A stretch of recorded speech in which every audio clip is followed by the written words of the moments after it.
pertama, yaitu bab tentang objek IPA dan pengamatannya. Sebelum kita belajar lebih lanjut lagi, ini adalah tujuan pembelajaran kita. Di bab ini harapannya adalah setelah belajar bab ini, anak-anakku sekalian, kita bisa memahami objek apa saja yang dipelajari di dalam pelajaran IPA itu.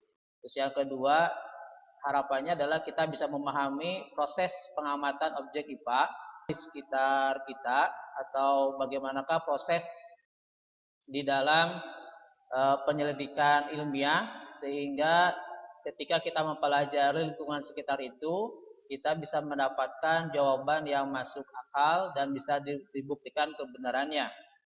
Nah, sebelum kita mempelajari bagaimana proses itu terjadi, sebelumnya ini adalah gambar bakteri, yaitu bakteri Salmonella typhi. Yang kedua, ini ada gambar juga bakteri yang lain. Ini adalah bakteri Lactobacillus casei. Pertanyaan Ustadz adalah, di antara kedua bakteri ini, kalau anak-anakku sekalian diminta untuk meminumnya, kira-kira mana yang mau diminum? Apakah bakteri Salmonella ataukah bakteri Lactobacillus casei? Nah, ternyata dua bakteri ini sama-sama bakteri tetapi berbeda. Kalau yang pertama, ini adalah Salmonella typhi, ini adalah bakteri yang kalau masuk dalam tubuh kita, ini bisa mengakibatkan kita kena penyakit tipes. Sedangkan kalau yang ini, tentunya anak-anakku sekalian pasti pernah meminumnya. Ini adalah salah satu produk yang kita kenal dengan Yakult. Jadi sebenarnya kalau kita minum Yakult, itu pada intinya kita itu sebenarnya meminum bakteri. Jadi tidak selamanya bakteri itu jahat. Ada juga bakteri yang baik. Nah, pertanyaannya adalah, dari mana kita tahu kalau bakteri Salmonella ini bisa membuat tubuh kita sakit, sedangkan kalau bakteri Lactobacillus ini adalah bakteri yang menyehatkan kita? Tentunya semua itu adalah hasil dari suatu proses penyelidikan ilmiah. Contoh lain, ini Ustadz tampilkan dua jenis jamur ya.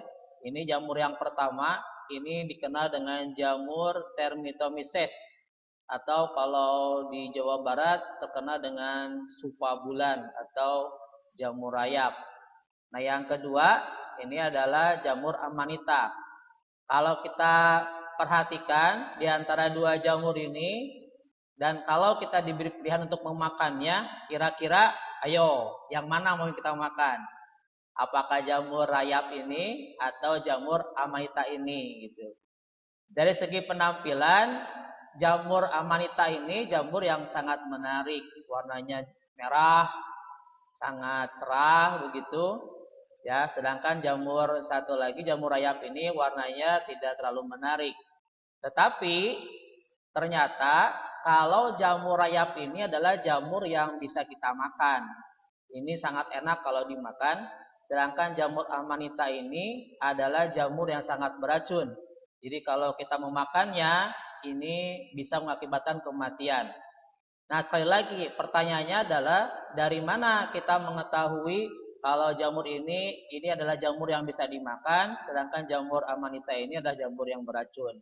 Tentunya pengetahuan tersebut itu didapatkan dari proses pengamatan atau penyelidikan ilmiah.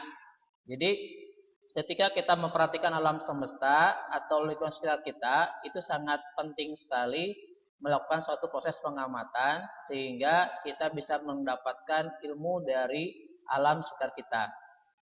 Nah, dalam proses penyelidikan ilmiah ini ada 3 hal yang perlu kita lakukan dan perlu kita miliki keterampilannya. Yaitu yang pertama itu, kita harus bisa memiliki kemampuan dalam mengamati. Jadi proses pengamatan ini penting, di mana kita harus melihat gejala-gejala yang ada di alam dan bagaimana fakta-fakta yang ada dalam tersebut. Lalu yang kedua adalah kita harus bisa membuat inferensi atau menjelaskan pola atau hubungan antar aspek yang diamati serta membuat prediksi. Jadi kita harus bisa melihat hubungan antara gejala-gejala alam yang ada di sekitar kita. Seperti tadi contohnya adalah, oh kalau ternyata kalau kita makan jamur amanita itu bisa mengakibatkan kematian karena dia mengandung racun. Oh ternyata kalau jamur Thermitomyces atau jamur rayap ternyata bagi tubuh kita tidak ada reaksi berbahaya, artinya bisa dimakan.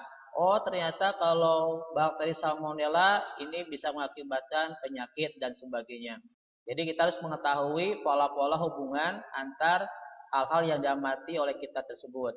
Lalu yang ketiga, harus memiliki kemampuan mengkomunikasikannya. Jadi semua pengetahuan yang kita dapatkan saat ini itu bisa kita ketahui karena memang ada orang yang mengkomunikasikannya, ada orang yang menyampaikannya. Itulah nanti yang disebut dengan para saintis atau para ilmuwan.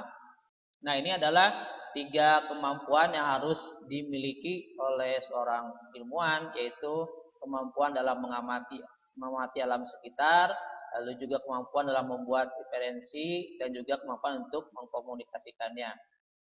Nah, lalu apa sih objek-objek yang dipelajari dalam IPA? Nah, dalam IPA ini karena sesuai dengan namanya yaitu ilmu pengetahuan alam, berarti yang dipelajari di dalam pelajaran objek IPA ini adalah semua alam semesta beserta isi-isinya.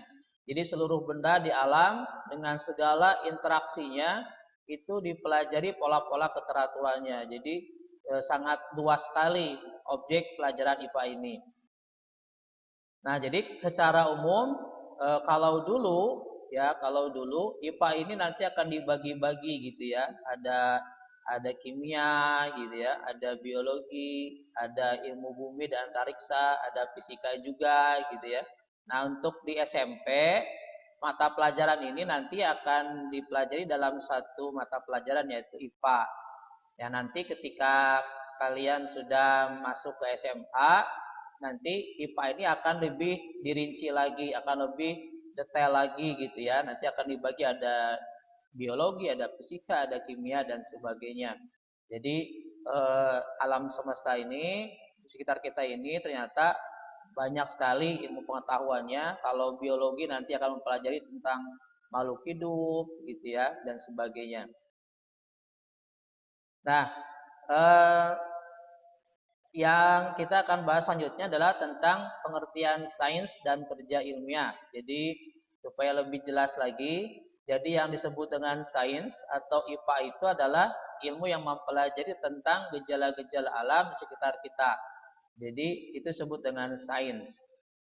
Jadi ini adalah ilmu pasti, ilmu yang mempelajari semua gejala-gejala alam di sekitar kita. Kalau kita lihat di sekitar kita ini sangat banyak sekali gejala-gejala alam. Misalkan contoh yang sederhana, bagaimana proses terjadinya hujan, bagaimana nasi yang kita makan bisa menjadi basi, atau lain sebagainya. Atau mungkin yang sekarang lagi trending gitu ya, yang sekarang lagi marak kita yaitu pandemi corona misalkan gitu ya. Jadi bagaimana kok bisa gitu ya di dunia ini sekarang terjadi wabah corona dan kenapa dia bisa mematikan dan sebagainya. Itu adalah bagian-bagian dari gejala-gejala alam yang nanti akan dipelajari dalam sains. Manfaat sains ini sangat banyak dalam kehidupan kita. Jadi kita bisa mengamati tingkah laku hewan misalkan, atau misalkan kita bisa lihat pergerakan benda atau fenomena-fenomena alam yang lainnya seperti gunung meletus dan lain-lain. Nah, harapannya adalah dengan sains ini kita bisa mengetahui apa sih yang ada di balik semua peristiwa-peristiwa tersebut. Nah, untuk bisa mengungkapkan fenomena tersebut, maka sangat diperlukan sekali sikap-sikap ilmiah. Jadi seorang ilmuwan atau seorang sains itu, dia harus memiliki sikap-sikap ilmiah. Di antaranya adalah harus memiliki rasa ingin tahu yang sangat tinggi. Lalu jujur atau objektif. Jadi seorang ilmuwan tidak boleh berbohong terhadap hasil dari penelitian dia. Lalu juga harus kreatif, tidak mudah percaya, ya, objektif, tekun, teliti, terbuka dan sebagainya. Ini adalah sikap-sikap ilmiah yang harus dimiliki oleh seorang ilmuwan.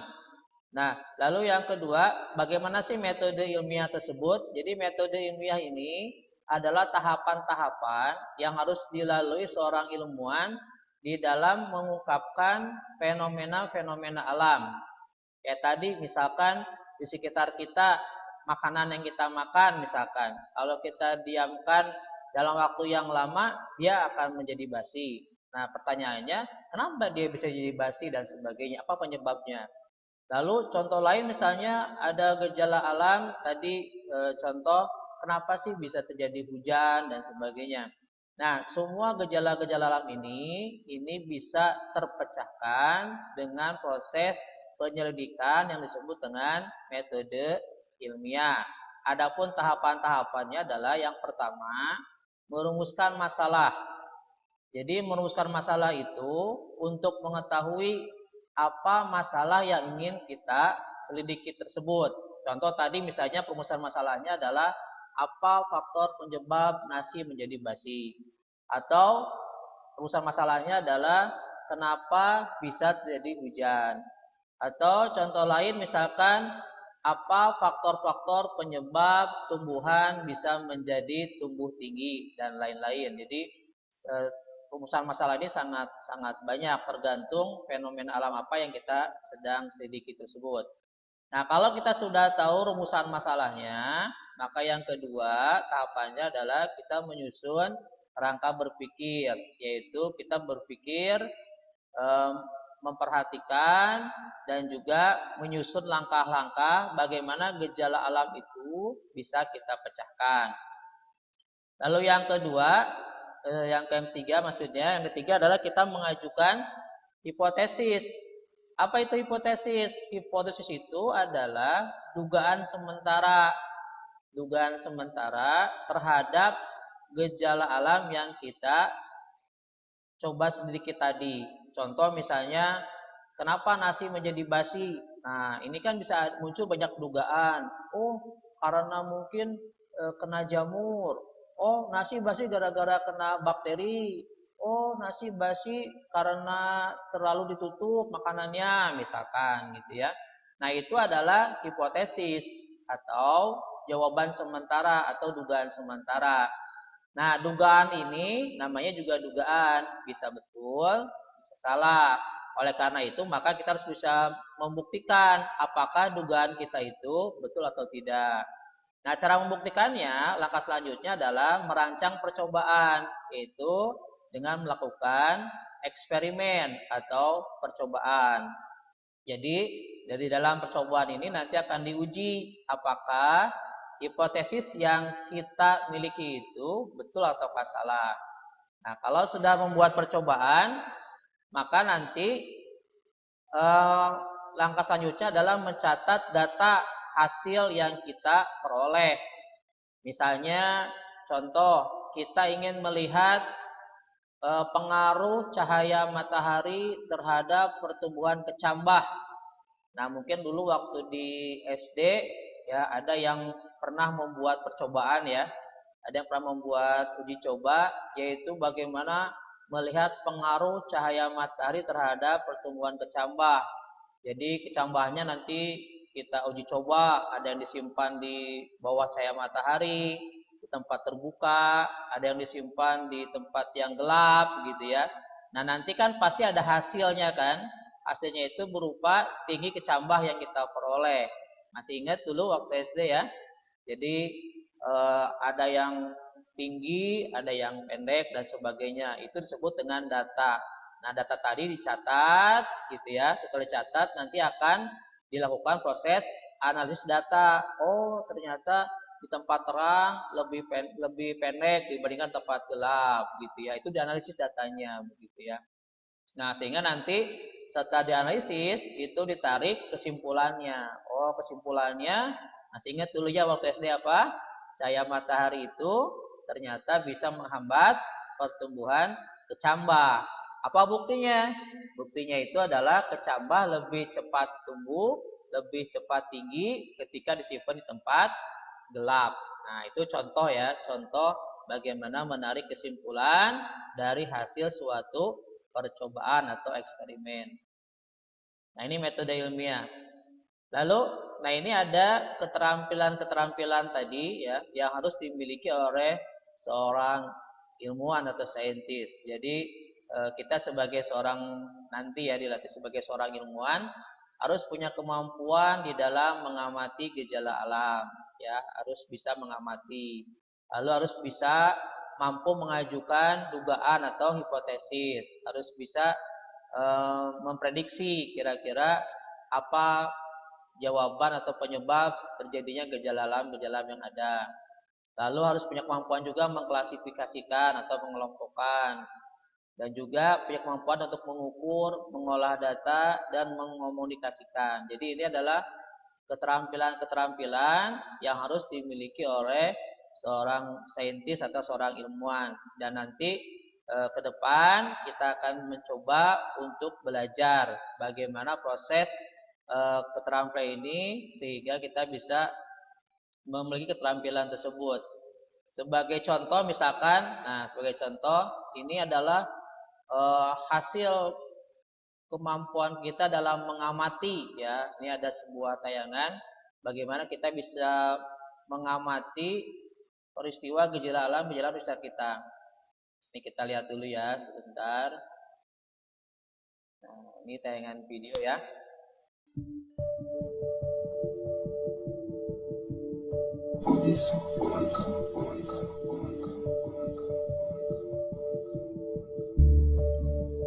Nah, ini adalah proses pengamatan ya, yaitu proses pengamatan embriologi atau proses pembentukan janin ya yang ada di dalam tubuh manusia. Jadi ini diamati gitu ya bagaimana proses terbentuknya janin dalam tubuh gitu ya. Dari mulai tadi bentuk adanya sel telur menghasilkan embrio,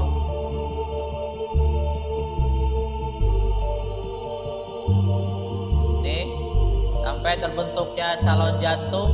Nah ini jantung, ini nanti akan berdiferensiasi berubah menjadi kepala, tali pusar dan sebagainya.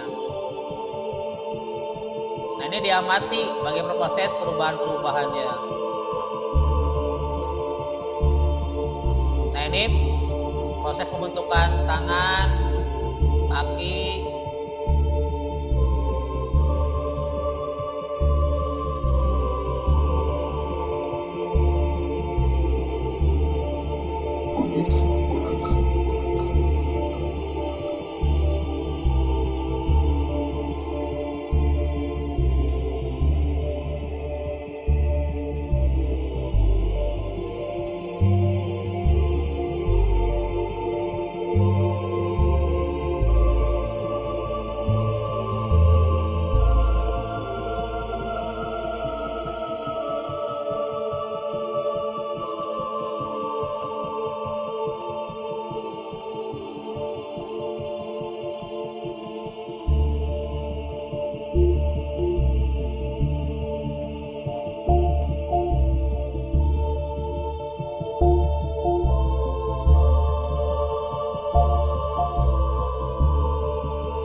Nah itu contoh bagaimana keterampilan yang dimiliki oleh seorang ilmuwan yaitu dalam proses pengamatan. Jadi diamati begitu ya proses pembentukan janinnya gitu ya dari mulai tahapan dia dari proses ovulasi gitu ya pembuahan sampai jadi janin gitu ya sampai nanti keluar jadi bayi gitu. Nah, itu diamati proses tahapannya. Nah, itu nanti di dalam IPA itu ada ilmu khusus yang mempelajari tentang proses pembentukan janin tersebut, disebut dengan ilmu embriologi gitu ya. Nah, ini perlu pengamatan yang sangat detail sekali gitu ya. Itu tuh contoh pengamatan.